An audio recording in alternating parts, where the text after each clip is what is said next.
મિત્રો, આજની સવારની પ્રેમી સલામ જય મસીહ કી. આજે 26મી જાન્યુઆરી છે. આપણા દેશનો પ્રજાસત્તાક દિન તરીકે આપણે ઉજવીએ છીએ.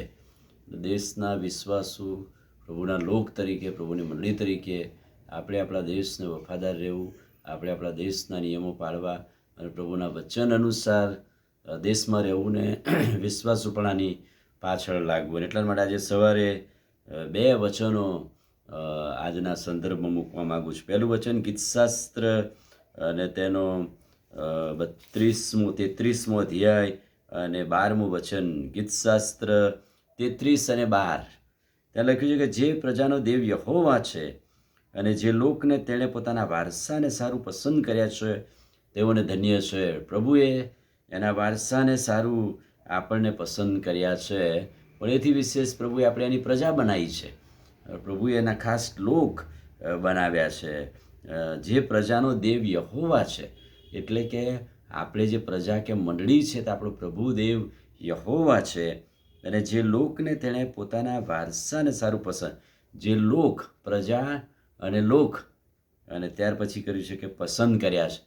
પ્રજા તરીકે પસંદ કર્યા છે, એની ખાસ પ્રજા તરીકે, એના લોક તરીકે પસંદ કર્યા છે, અને એના વારસાને સારું આપણને પસંદ કર્યા છે. એટલા માટે આ દેશનો વારસો, જે દેશમાં આપણે રહીએ છીએ, એ દેશના એક વિશ્વાસુ નાગરિક તરીકે આપણી શું ફરજ બને છે, તો એ બીજું વચન છે. બીજો કાળ વૃત્તાંત 7મો અધ્યાય અને 14મું વચન. બહુ પરિચિત વચન. બીજો કાળ વૃત્તાંત 7 અને 14. ત્યારે આ મારા લોક, જેને મેં પસંદ કર્યા, હમણાં કહ્યું ને, પસંદ કરેલી પ્રજા, ત્યારે જો મારા લોક, જેઓ મારા નામથી ઓળખાય છે, તેઓ નમી જશે અને પ્રાર્થના કરીને મારું મુખ શોધશે.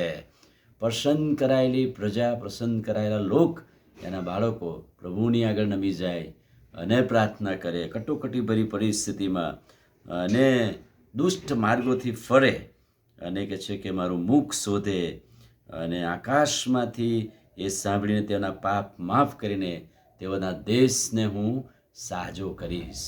દેશને સાજો કરવા માટે પ્રભુએ આપણને પસંદ કર્યા છે.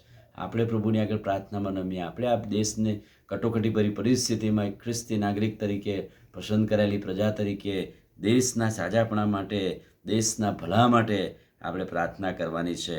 અને એમ કહે છે કે આ સ્થળે કરેલી પ્રાર્થના તરફ મારી આંખો ઉઘાડી રહેશે ને મારા કાન ચકોર રહેશે. કેટલી અદ્ભુત વાત કે મારા લોક, મારી પ્રજા આ સમયે નમી પડે, પ્રાર્થના કરે, દેશનું ભલું થાય, દેશમાં વિશ્વાસુપૂર્વક, દેશમાં શાંતિ સપાય.